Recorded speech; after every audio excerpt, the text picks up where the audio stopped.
Hello friends, कैसे हैं आप सब? बढ़िया। चलिए आज हम समझने वाले हैं कुछ महत्वपूर्ण सवाल, आपके परीक्षा में आने लायक सवाल, आपके एग्जाम के टक्कर लायक सवाल। ठीक है, ये आपके एग्जाम के टक्कर के सवाल हैं जो कि आपके परीक्षा में पूछे जा सकते हैं, यानी कि इनका लेवल थोड़ा हाई है। और अभी तक हम कंसेप्ट्स पर ध्यान दे रहे थे। इसके पिछले के मतलब जो पहले के जो वीडियोस हैं, आप अगर उनको देखेंगे तो हमने बहुत सारे फॉर्मूले और सवाल भी हमने बहुत सारे किए हुए हैं, लेकिन वो सवाल और आज के ये सवाल उनमें थोड़ा फर्क है। ठीक है, आज हम इनको सॉल्व करेंगे, आप देखिएगा ध्यान से। लेकिन मैं आपको एक बात कहना चाहता हूं कि इसके पहले के जो वीडियोस हैं आप उनको जरूर देखिएगा। विभिन्न चतुर्थांशों में त्रिकोणमितीय फलनों के क्या चिन्ह होते हैं, कैसे उनके मान निर्धारित किए जाते हैं, और sine A plus sine C plus sine D, sine A plus B, sine A minus B, sine C minus sine D, ये तमाम फॉर्मूलों का भी एक अलग से वीडियो बनाया गया है, आप उनको जरूर देखें। डिस्क्रिप्शन बॉक्स में आपको उनका लिंक मिल जाएगा। पूरे वीडियोस, जितने वीडियोस इस त्रिकोणमिति चैप्टर के बने हैं, वो सब के सब आपको डिस्क्रिप्शन बॉक्स में इसका लिंक आपको मिल जाएगा। आप प्लेलिस्ट पर जाकर के देखेंगे, छत्तीसगढ़ व्याख्याता भर्ती परीक्षा का प्लेलिस्ट, उसमें पूरा का पूरा आपको लाइन से वीडियो जो है आपको मिल जाएगा। अगर किसी टॉपिक पर आपको वीडियो न मिलता हो, आप ढूंढ रहे हो और आपको अगर वो नहीं मिल रहा हो, तो आप हमसे इस नंबर पर पूछ सकते हैं, मैसेज कर सकते हैं। हम आपको उस वीडियो का जो लिंक है वो आपको सेंड कर देंगे। हमारा एक व्हाट्सएप ग्रुप भी बना है जिसमें अनेक अनेक जिसमें अनेक कैंडिडेट जो हैं वो जुड़ चुके हैं। अगर आप भी जुड़ना चाहते हैं तो इस नंबर पर आप मैसेज कर सकते हैं, हम आपको उसमें ऐड कर देंगे और आप बहुत आसानी से तैयारी कर सकते हैं हमारे चैनल से जुड़ करके, हमारे ग्रुप से जुड़ करके। और चलिए अब हम समझते हैं, हम शुरू करने जा रहे हैं इन सवालों को, आप ध्यान से देखिएगा। तो चलिए, पहला क्वेश्चन क्या लिखा है, देखो। यदि कोण के मान को रेडियन में मापा जाए तब इनमें से क्या सत्य है? ठीक है, कोण के मान को किस में नापा जा रहा है? रेडियन में नापा जा रहा है, और हमको बताना है कि इनमें से सच क्या है। ठीक है, सत्य क्या है, सही क्या है। तो अरे ये तो 1 2 3 है भाई, और 1 छोटा होता है, 2 बड़ा होता है, 3 उससे बड़ा होता है। अरे तो लाइन से लिखा हुआ है, हम कहाँ दिमाग लगा रहे हैं। Option A is correct option. ऐसा गलती मत करना, ऐसा नहीं है। सवाल इतना सरल नहीं देगा आपको, ठीक है, थोड़ा दिमाग लगाना है। तो आप बोलेंगे सवाल इतना सरल नहीं देगा, इसका मतलब 1 2 3 वाला यहाँ पे पैटर्न नहीं होगा, उल्टा होगा, इसका उल्टा होगा। तो कई लोग सोचते हैं कि नहीं, इतना सरल सवाल तो दे नहीं सकता, तो इसका उल्टा वाला सही उत्तर होगा, 3 2 1 वाला होगा करके लगा देते हैं। तो भैया मैं आपको बता रहा हूँ, ऐसा गलती मत करना। हम ये नहीं बोल सकते कि वो दोनों गलत ही हैं, ऐसा भी नहीं है। अभी हमको कुछ नहीं पता इनमें से क्या सही है क्या गलत है, कुछ नहीं पता। बस मैं आपको ये कहना चाह रहा हूँ कि तुरंत देख करके आप कोई भी तुक्का नहीं मारेंगे, पहले दिमाग लगाएंगे। ठीक है, दिमाग लगाने के बाद ही आपको उसमें से सही उत्तर चुनकर बताना है। हाँ तो चलिए अब ध्यान से देखते हैं।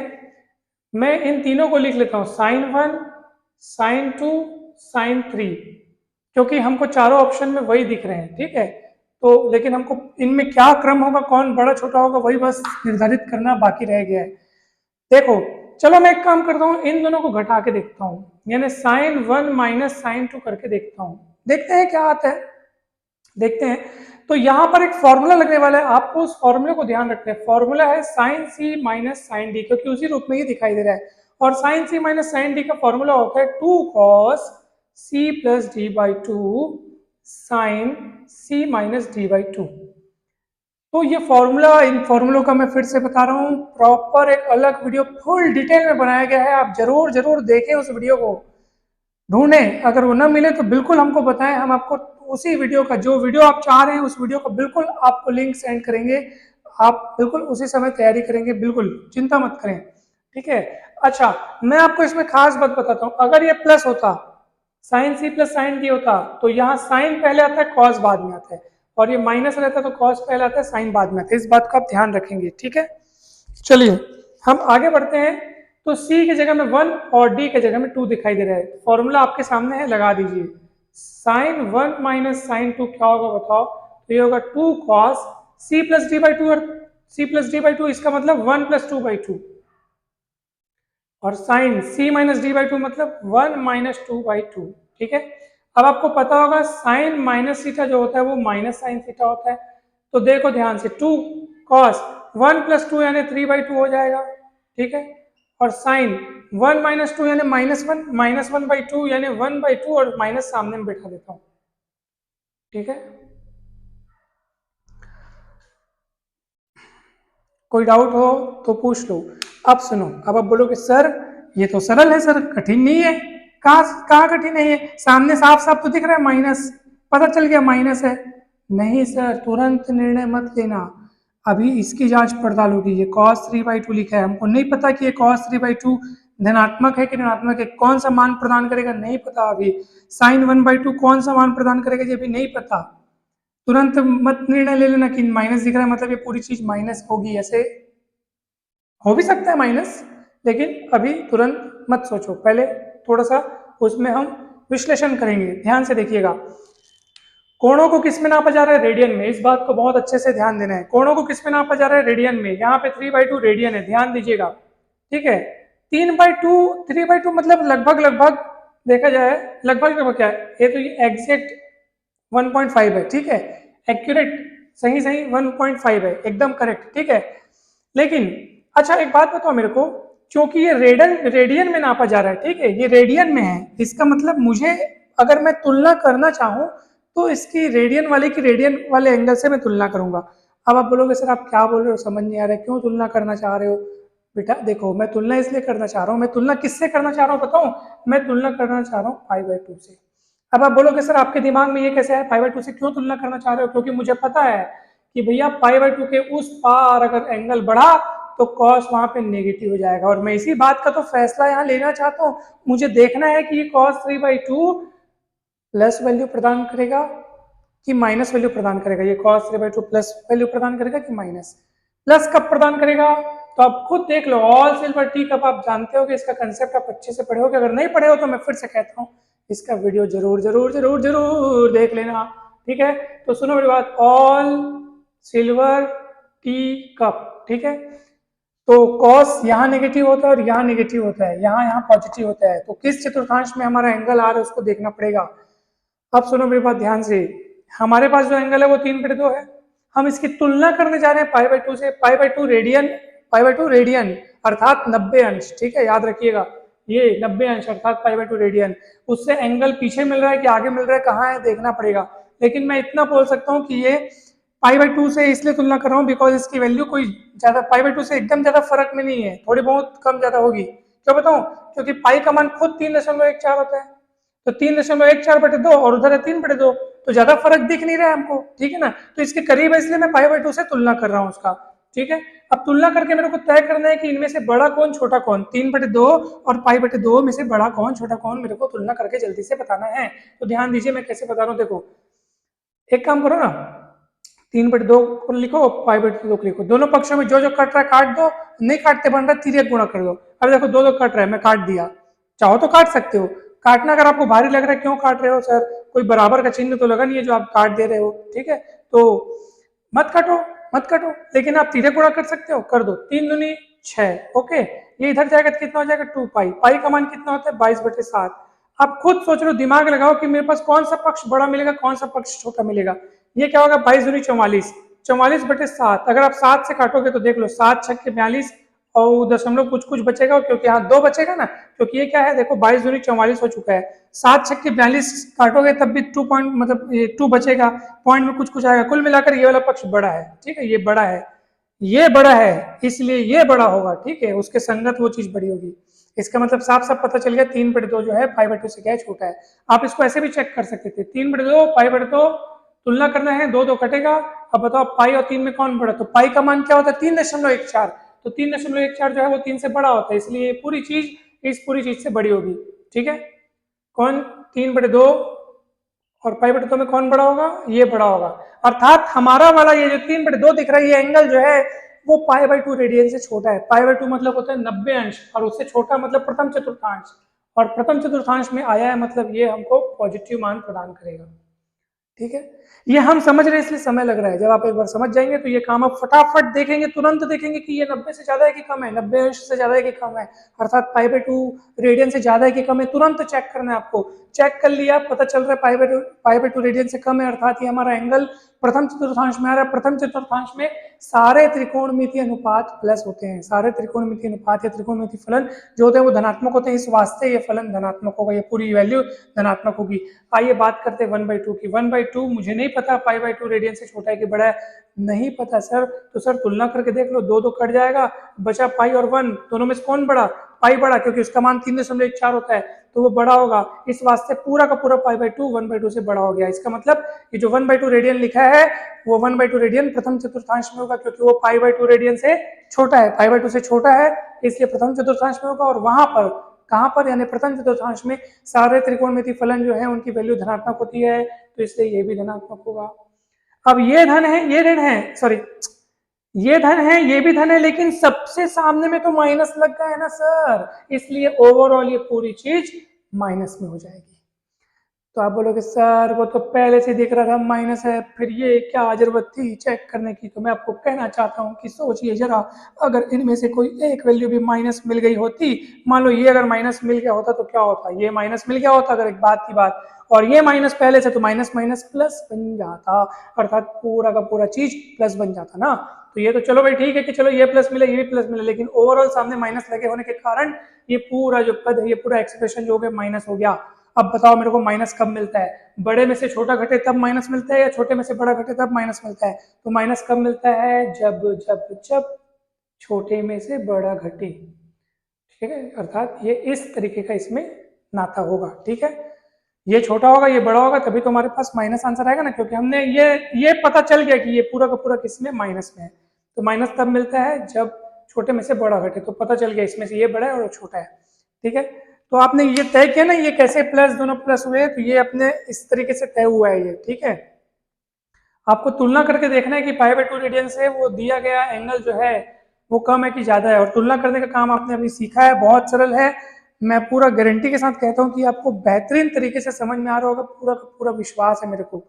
ठीक है, अब आप देखो आगे अच्छे से देखें। चलिए अब सुनो, जब पता चल गया कि sin 1 छोटा है sin 2 बड़ा है, तो एक और तुलना मैं करके देख लेता हूँ। चलो sin 1 में sin 3 घटा करके देख लेता हूँ, अब पता चल जाएगा अभी हमको।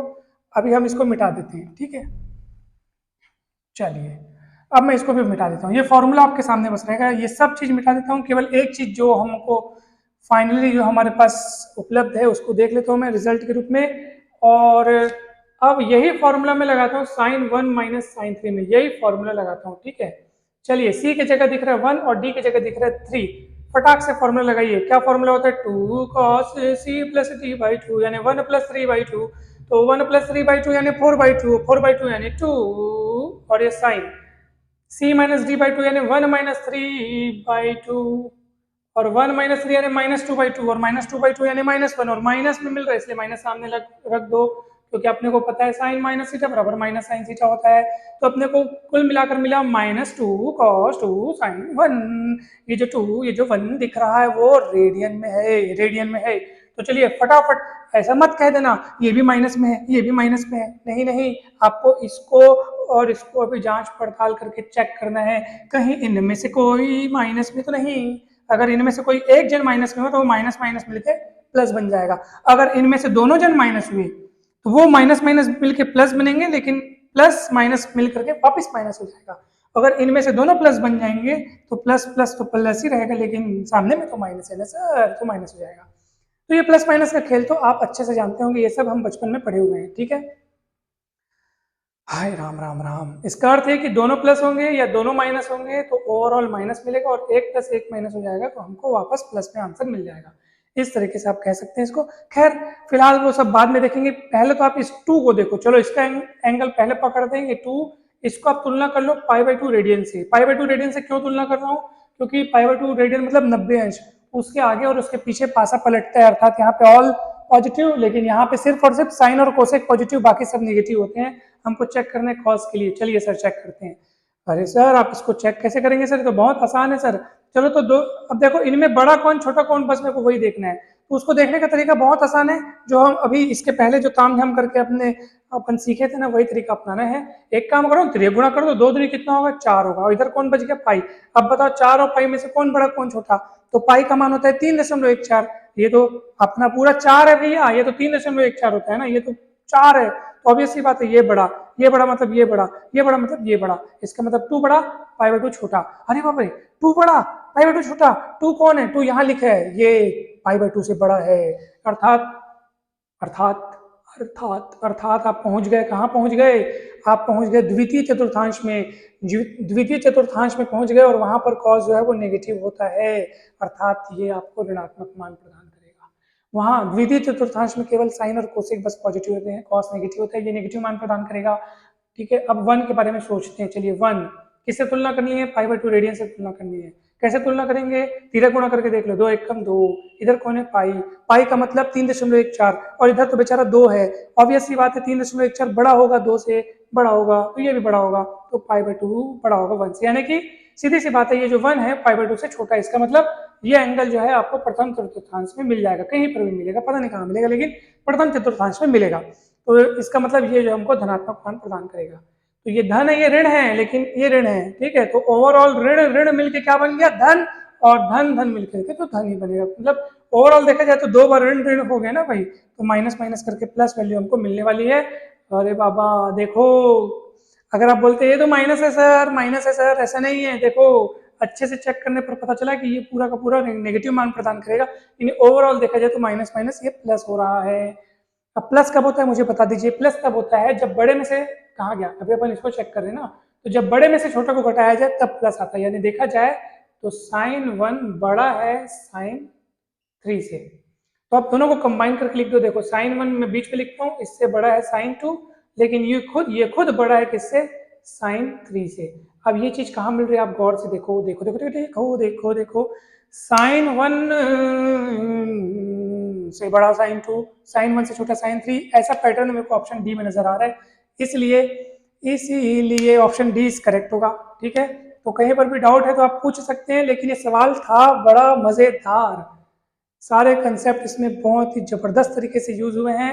मैं आपको फिर से कहता हूँ, आपको अगर ये समझ में ना आ रहा हो तो वीडियो को थोड़ा धीरे धीरे करके देखिए, अगर आपको लग रहा है कि सर फास्ट बोल रहे हैं तो आप स्पीड अपने हिसाब से कम ज़्यादा कर सकते हो, लेकिन समझो, समझना जरूरी है, कुछ भी करके इसको अच्छे से समझो, सवालों की प्रैक्टिस करो, फॉर्मूले अगर आपको अच्छे से अभी तक नहीं पता तो फॉर्मूलों को याद करो, ये कंसेप्ट समझो, सब चीज का वीडियो बना हुआ है, सब चीज का, ये मेरे ख्याल से इस चैप्टर का ये अब 22वां या 23वां, अगर 22 वीडियो शायद हो चुके हैं तो ये 23वां या 24वां वीडियो है, तो इसके पहले के सारे वीडियोस आप जरूर देखिए, मैं फिर से एक बार कह रहा हूँ जरूर देखो, क्योंकि बेसिक अगर क्लियर ना हो तो ये आपको बहुत कठिन लग सकता है भाई।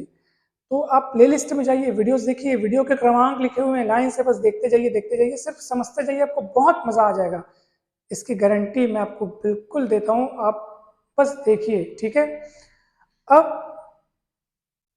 अब अब क्वेश्चन नंबर 2, आप बोलेंगे सर क्वेश्चन 1 को बनाने में इतना समय लग गया, क्योंकि हम समझ रहे थे, हम बेसिक एकदम मजे मजे से समझ रहे थे। बताओ, मैं तो इतना बता रहा हूँ, भले समय लगा तो लगा, लेकिन समझने में मजा जरूर आया, इतना मुझे यकीन है, क्योंकि मुझे समझाने में मजा आया है, और हम समझ रहे हैं, एक एक चीज को ध्यान से एक एक काम कर रहे हैं, इसलिए समय लग रहा है। परीक्षा में आपसे जल्दी बनेगा, बिकॉज वहां पे आपको न तो किसी को समझाना है, न तो खुद वहां पे सीखना है, आप बहुत अच्छे से ट्रेनिंग लेकर जाएंगे, फुल प्रैक्टिस करके जाएंगे, इसलिए आपका वहां पे हाथ और दिमाग दोनों फास्ट चलेगा। अपने कलम को कॉपी पे, जो आपके आंसर शीट पे जो आप रफ कार्य करेंगे, जो प्रैक्टिस करेंगे, उस पर आप अपने कलम को बहुत फास्ट चलाएंगे, और आपका दिमाग भी बहुत फास्ट चलना चाहिए, तो फिर आपसे सवाल जल्दी बनेंगे। ठीक है, ये तो अभी हम सीख रहे हैं ना, इसलिए समय लग रहा है ना, तो चलिए ना अब चलते हैं क्वेश्चन नंबर 2 में ना, चलो क्वेश्चन नंबर 2 को देखो देखो देखो देखो देखो देखो, तो क्वेश्चन नंबर 2 को आप अच्छे से पढ़ो, क्या लिखा है मुझे बताओ, क्वेश्चन नंबर 2 को अच्छे से पढ़ो, और क्वेश्चन नंबर 2 को अगर अच्छे से पढ़ा जाए तो ये लिखा है कि त्रिभुज ए बी सी में कोण बी लेस देन कोण सी, कोण बी लेस देन कोण सी। ठीक है, देखो ये कोण का चिन्ह है और ये लेस देन का चिन्ह है। ठीक है, कोण बी छोटा है कोण सी से, ठीक है चलो, तथा कोण बी व सी के मान समीकरण इतने को संतुष्ट करते हैं। देखो समीकरण क्या दिया भैया, 2 tan x माइनस के 1 प्लस टेन स्क्वायर इक्वल 0। चलो अब क्या होगा, तो 2 tan x, अच्छा कुछ और दिया है ना, के बोल दिया है के 0 और 1 के बीच में है, तब एंगल ए बराबर क्या होगा। गजब का प्रश्न है भाई, गजब का प्रश्न है, बहुत अच्छे से प्रश्न है, मैं आपको बता रहा हूँ। आप प्रैक्टिस बस कीजिए, आप सवाल बनाइए बनाइए सवाल, मतलब समय क्या ही बोलूँ अब मैं। चलिए 2 tan x है, ये इधर पलट के आएगा तो माइनस में, तो इधर आके प्लस में हो जाएगा, k into 1 plus tan square x, और इसको आप पलटा के नीचे ले जाएंगे तो क्या होगा बताओ, 2 tan x upon 1 plus tan square x is equals to K. ठीक है, आपको पता है इसका मतलब क्या होता है, इसका मतलब होता है साइन 2x, ये फॉर्मूला है। ठीक है, तो ये फॉर्मूला होता है, इसको आप याद रखिएगा, साइन 2x बराबर 2 tan x upon 1 plus tan square x. लेकिन लेकिन कोण बी और सी दोनों के मान इस समीकरण को संतुष्ट करते हैं। इसका अर्थ है कि ये चीज सत्य है बी के मान के लिए भी और सी के मान के लिए भी, यानी आप x की जगह बी भी रख सकते हो और सी भी रख सकते हो। चलिए रखते हैं, तो साइन 2b बराबर के हो जाएगा और साइन 2c बराबर भी क्या हो जाएगा के। अब जब दोनों के बराबर है तो भैया दोनों को बराबर कर दो ना, क्या दिक्कत है भाई, दोनों को बराबर कर दो ना भाई। क्यों ऐसा मैंने रख दिया, एक्स की जगह में बी और एक्स की जगह में सी क्यों रख दिया, क्योंकि दोनों के मान जो है समीकरण को संतुष्ट करते हैं। तो उसका मतलब तो वही हुआ ना कि वहां पे एक्स के स्थान पर उन दोनों के मानों को रखने से वो समीकरण जो है वो सही साबित होता है। ठीक है, इसका मतलब यही होता है। तो रख दिया हमने एक्स की जगह बी और सी को रख दिया, अब दोनों के बराबर हो गए तो दोनों को बराबर रख दिया। अब आप ऐसा मत सोचना अरे वाह सर अब साइन साइन को कट कर दो, ऐसा नहीं सोचते ना, तो दिमाग थोड़ा लगा लेते हैं। आइए दिमाग लगाते हैं कि ऐसा मत सोचना सर दोनों बराबर तो दिख रहे हैं सर, सही तो बोल रहे हैं सर, एंगल बी और सी बराबर हो जाएंगे, बढ़िया है ना भाई। साइन साइन और ये एंगल एंगल के रूप में दिख रहा है, तो एंगल एंगल की आप तुलना करोगे तो बी और सी बराबर हो जाएंगे। भैया बी और सी को आप बराबर नहीं रख सकते, नहीं सोच सकते, क्योंकि उनके बारे में क्या दिया प्रश्न में आप देखो, एंगल बी छोटा है एंगल सी से, है तो आप कैसे बोल सकते हो बी और सी बराबर है, रख ही नहीं सकते।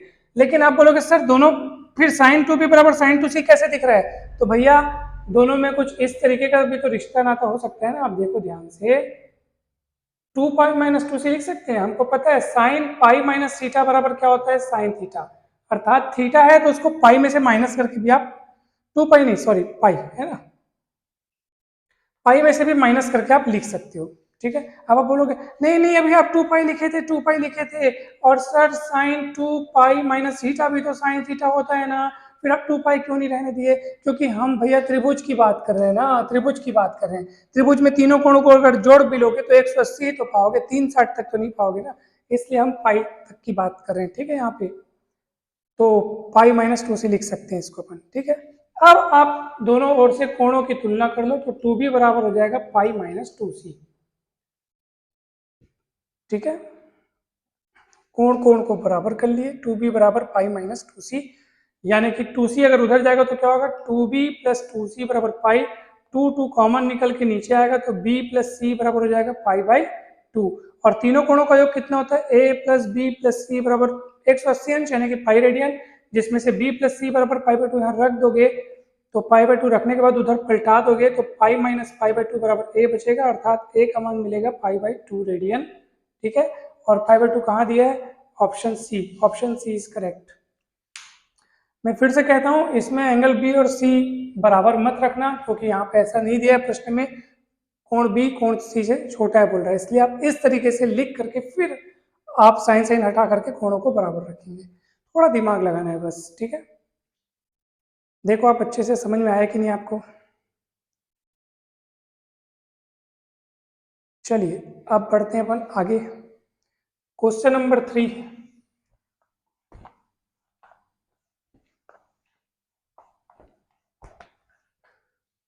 क्वेश्चन नंबर 3 में देखो क्या लिखा है, cosec square X plus 25 sec square X का न्यूनतम मान ज्ञात करना है। न्यूनतम मान ज्ञात करना है। ठीक है, तो कैसे होगा बताइए, कैसे होगा ये? तो भैया 1 प्लस कॉट स्क्वायर एक्स बराबर कोसेक स्क्वायर एक्स होता है, इसलिए इसके जगह ये सूत्र लगा दिए। 25 सेक स्क्वायर एक्स मतलब होता है आपका 1 प्लस टेन स्क्वायर एक्स, इसलिए अपन इसको ऐसा लिख दिए। अब 25 को अंदर गुणा करोगे तो 25 एक कम 25 और एक मिल करके 26 हो गया। फिर कॉट स्क्वायर एक्स है यहाँ पे, और ये 25 टेन स्क्वायर एक्स। ठीक है, 25 दोनों में गुणा होना चाहिए ना, 25 एकम 25 और एक 26, और 25 यहाँ भी गुणा होगा ना, तो 25 टेन स्क्वायर एक्स मैंने यहाँ लिखा है, और एक कॉट स्क्वायर एक्स। अब सुनो ध्यान से, और एक 26 हो गया। ये कॉट स्क्वायर एक्स है, इसको लिख सकते हैं 5 टेन स्क्वायर एक्स, मतलब 5 टेन एक्स का होल स्क्वायर, ऐसे लिख सकते हैं इसको। अरे बाबा, ए स्क्वायर प्लस बी स्क्वायर बन रहा है, बस कमी किसकी खल रही है? माइनस टू ए बी की कमी खल रही है, ताकि सूत्र बन जाए ए माइनस बी का होल स्क्वायर। ठीक है, अगर मेरे को ए माइनस बी का होल स्क्वायर बनाना हो तो A square plus B square minus two A B चाहिए होता है। तो अब आप बोलोगे आप यही सूत्र बनाने पे क्यों तुले हुए हो? ए प्लस बी स्क्वायर का भी तो बना सकते हो, फिर माइनस क्यों बनाने पे तुले हुए हो? वो मैं इसलिए आपको बता रहा हूँ क्योंकि माइनस बना करके वर्ग अगर ऊपर लगा है तो मैं बोल सकता हूँ कि इसमें अगर ये बड़ा हो चाहे ये बड़ा हो, कोई भी बड़ा हो, वर्ग होने के नाते अंदर वाली राशि अगर माइनस हो भी जाए तब भी उसका वर्ग पॉजिटिव होता है। ठीक है, तो मेरे को न्यूनतम मान चुनने में या तय करने में सरलता होगी। तो ए स्क्वायर धन बी स्क्वायर माइनस टू। अब बोलोगे सर माइनस टू लिख के क्या करोगे आप? ए बी भी तो लिखो, तो ए की जगह कौन है? कॉट, और बी की जगह कौन है बताओ? बी की जगह है 5 टेन एक्स। ठीक है, इस तरीके से। तब आप बोलोगे कैसे जबरदस्ती अपने मन से कुछ भी लिख लेते हो सर, ये ऐसा थोड़ी होगा। ए स्क्वायर प्लस बी स्क्वायर बस है, आपको यहाँ पे इधर कुछ लिखा ही नहीं, अपने मन से लिख दिए। तो भी अपने मन से लिखे हैं तो बैलेंस करने के लिए उसको हम आगे देखो ये। अच्छा एक बात बताओ, ये एक्चुअल में है क्या? 10x को लिखोगे 1 upon cot X, cot X पहले से है तो कॉट कॉट कटेगा, 5 दूनी 10। मतलब ये अगर मैं आपसे पूछूंगा आपने अपने मन से एक्स्ट्रा क्या लिख दिया तो आप कहना सर -10 एक्स्ट्रा लिखा हुआ है, क्योंकि कॉट और 10 तो एक दूसरे को वैसे भी कट कर देंगे। ठीक है, तो -10 एक्स्ट्रा अगर लिखा हुआ है तो बैलेंस करने के लिए +10 कर लो। अब देख लो इसका हिसाब किताब करके पूरा इतना आपके पास पहले जैसा बच जाएगा। ठीक है ना, इसको आप हिसाब किताब करोगे तो 10 को 1 बाई कॉट लिखोगे, कॉट कॉट कटेगा, क्या हो गया 1 बाई कॉट, कॉट कॉट कटेगा, 5 दूनी 10, -10 + 10 कटेगा, आपके पास इतना ही बचेगा। तो जितना एक्स्ट्रा मैंने घटाया है ना उतना जोड़ भी रहा हूँ, देख लो। और ये सूत्र बन जाएगा ये पूरा का पूरा। क्या सूत्र बनेगा बताऊं? क्या होता है? a माइनस बी पूरे का वर्ग, तो cot x minus 5 tan x पूरे का वर्ग सूत्र बन गया। और प्लस आपके पास ये 26 और 10 कितना हो जाएगा? 36।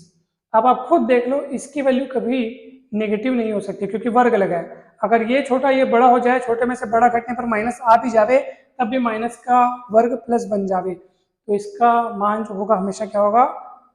धनात्मक होगा, या कम से कम अगर देखा जाए तो 0 हो सकता है, उससे और कम नहीं होगा।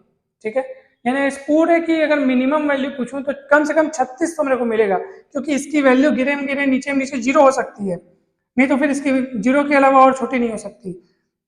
अगर इसकी वैल्यू 0 हो भी गई तो 0 + 36 मिलकर के 36 तो आपको मिलेगा, लेकिन अगर इसकी वैल्यू 0 से बड़ी हुई तो बड़ी वैल्यू 36 से मिलकर के 36 से और बड़ा बन जाएगा टोटल। तो कुल मिलाकर देखा जाए तो ये पूरी वैल्यू जो है मतलब कि मतलब कि इस ये पूरी वैल्यू जो है वो 36 से बड़ी या बराबर है नहीं? 36 से बड़ी या बराबर है। एग्जैक्ट 36 कब होगी? जब ये शून्य होगा। और 36 से बड़ी कब होगी? जब ये चीज धनात्मक होगी। धनात्मक चीज 36 में जुड़कर और बड़ी बन जाएगी। तो न्यूनतम मान कितना मिल रहा है? 36। 36 कहाँ पे? ऑप्शन डी में। Option D is correct. ठीक है, तो इस तरीके के ट्रिकी क्वेश्चन भी आप सॉल्व करें, आपको बहुत बहुत लाभ मिलेगा। ठीक है, और भी प्रैक्टिस करें, मैं और क्वेश्चंस आपके समक्ष प्रस्तुत करूंगा। और अभी हम आपसे एक छोटा सा प्रश्न पूछना चाहते हैं, वो ये कि देखो त्रिकोणमिति के हम सारे फॉर्मूले सारे टॉपिक पढ़ चुके हैं, तो इसके और सवालों की प्रैक्टिस की जाए कि अगला टॉपिक हम लोग का है त्रिकोणमितीय समीकरण, जिसमें हम sine theta cos theta tan theta या मतलब त्रिकोणमितीय अनुपातों या फलनों के रूप में हम समीकरण देखेंगे, उनको सॉल्व करके थीटा की वैल्यूज निकालेंगे। तो ये हमारा अगला टॉपिक है। तो इनमें बढ़ा जाए कि इनके और क्वेश्चंस आपको सॉल्व करने हैं। आप जैसे बोलोगे मैं वैसा ही यहाँ पे कर दूँ। मैंने कहा बोलोगे सर और क्वेश्चन प्रैक्टिस करना है तो मैं अगले 1-2 वीडियो में और बहुत सारे क्वेश्चंस आपको बता दूंगा, या आप बोलोगे कि सर अगले टॉपिक में बढ़ना है तो फिर मैं आपको अगला टॉपिक शुरू कर दूंगा। आप कमेंट करके इसका उत्तर मुझे बताएं, ठीक है? तो उस हिसाब से हम करेंगे। और फिर से मैं आपसे कहता हूँ कि बिल्कुल तैयारी करते रहें। समय अभी आपके पास है तो इस समय का भरपूर लाभ उठा लें। कुछ डाउट होती है तो हमसे पूछ लें। अगर आप हमारे ग्रुप में ज्वाइन होना चाहते हैं तो मैंने जो आपको नंबर बताया था उस पर आप बिल्कुल हमको पूछ सकते हैं, कह सकते हैं, हम आपको ग्रुप में ऐड कर देंगे। और हम साप्ताहिक या 10 दिन में जो टेस्ट सीरीज का प्रोग्राम बना रहे हैं वो भी बढ़िया तरीके से हो जाएगा। आपको एक पढ़ाई करने का और तैयारी करने का वातावरण भी मिल जाएगा। कोई भी डाउट हो आप पूछ सकते हैं। तो यही था बस आज के इस वीडियो में, कुछ सवालों का हमने प्रैक्टिस किया। अगर आपको वीडियो अच्छा लगता है तो ज़रूर लाइक करें, और जिस तरह आपको अच्छा लग रहा है, आपको लाभ मिल रहा है, तो ज़रूर इसे दूसरों तक पहुंचाइए। अगर कुछ अच्छी चीज़ हमारे पास आ रही है तो हमें उसको बांटना चाहिए, दूसरों तक देना चाहिए, ताकि उनका भी भला हो, उनको भी लाभ मिले और वो भी इस अच्छी अच्छी नॉलेज भरी चीज़ें जो वीडियोस हैं उनसे वो लाभान्वित हो सके। तो इतना ही कहना था। आप सभी का बहुत बहुत धन्यवाद। आप सब खुश रहें, मस्त रहें, स्वस्थ रहें, प्रसन्न रहें, खूब पढ़ें और खूब सफल हों। Thank you so much.